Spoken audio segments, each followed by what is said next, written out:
이번에는 전문가 연결해서 코로나19 확산에 대해 좀 더 자세히 짚어보도록 하겠습니다.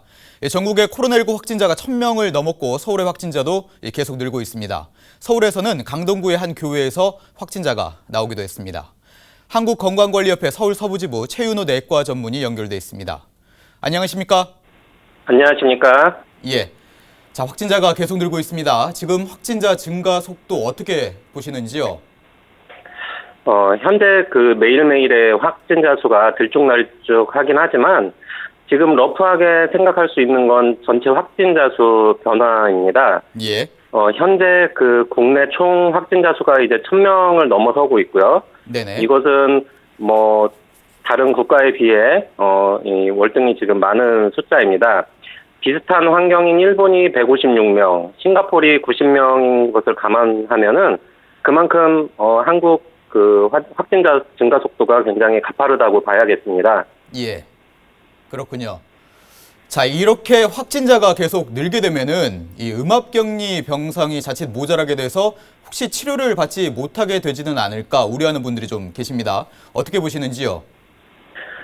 그렇습니다. 중국 우한에서는 음압 병상 부족으로 환자가 폭발할 시기에 체육관이나 강당 같은 데 이제 환자들이 널브러져 있고 이것이 또 다른 감염자들을 유발을 하였는데요. 예. 실제 대구 경북 지역을 보더라도 폭발적인 환자 수에 비해 음압 격리 병상이 턱없이 부족한 상태입니다. 네네. 실제로 청도 대남병원 환자들 일부는 부산 쪽 음압 병상으로 앰뷸런스를 타고 이동을 한 상태였었고요. 예. 이런 현상이 생기지 않으려면 가급적 중증 환자는 음압 병상에 그리고 경증 환자는 2인 격리실 등에 이제 입원하는 쪽으로 하여서 병실 문제에 대한 걱정이 없어야겠습니다.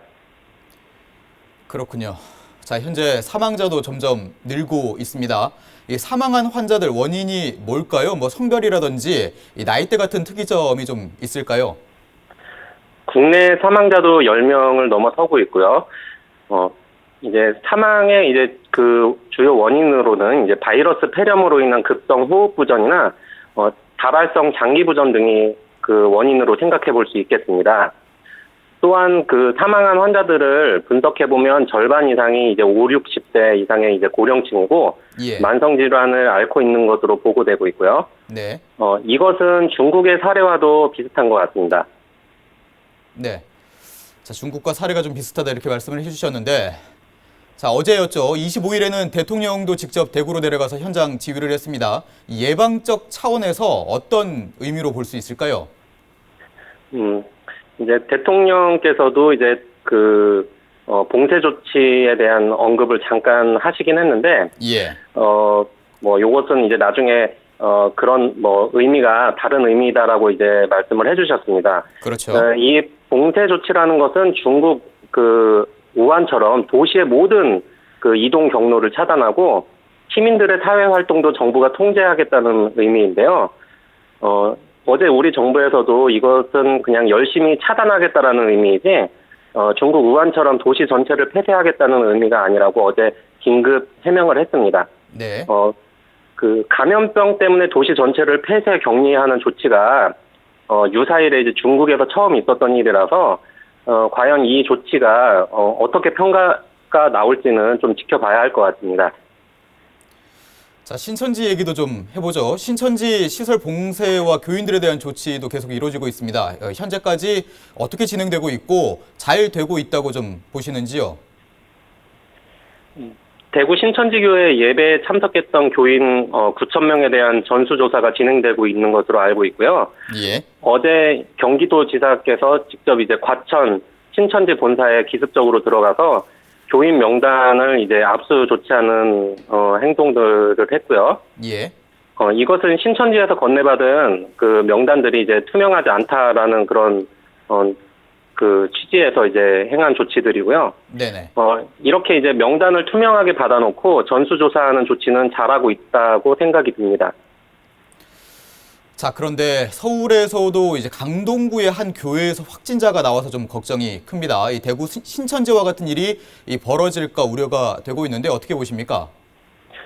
네, 어제 강동구 교회에서 부목사와 교인이 이제 확진자로 판명이 되었는데요. 당시 예배에 참석한 교인이 대략 한 1,500명 정도로 보도되고 있습니다. 예. 슈퍼 전파자가 나오지 않아야 할 텐데 그 결과가 나올 때까지 이제 전수조사와 그 자가격리 등을 통한 확산을 방지할 필요가 있겠습니다. 자가격리가 좀 필요하다 이렇게 말씀을 좀 해주셨습니다. 네네. 예. 자, 다행인 거는 일본에서는 치료제 이야기가 좀 구체적으로 나오고 있다는 점인데 이게 뭔지 그리고 어떤 효과인지 알 수 있을까요? 일본에서 개발된 그 아비간이라는 약이 예. 원래 이제 그 신종플루를 치료하기 위해 개발된 약인데요. 네. 이 약은 RNA 바이러스의 RNA 중합효소 억제 작용을 해서 바이러스의 복제와 증식을 막는 것으로 알려져 있습니다. 실제 중국과 일본에서 코로나19에 사용해 본 결과 경증 환자에게서 상당 부분 효과가 있었다라고 결론 지은 것 같습니다. 네. 한국도 이와 같은 치료제 도입이 필요한 시점인 것 같습니다. 예, 알겠습니다. 자, 끝으로 이 서울 시민들에게 당부하고 싶은 게 있으면 한 말씀 해주시죠. 네. 우리 시민들은 이 과거 사스, 메르스 같은 코로나 바이러스와 전쟁을 해왔고, 최종적으로는 승리를 했습니다. 예. 지금 바이러스 전파가 계속 확대되고 있는 중대 기로에 서 있습니다.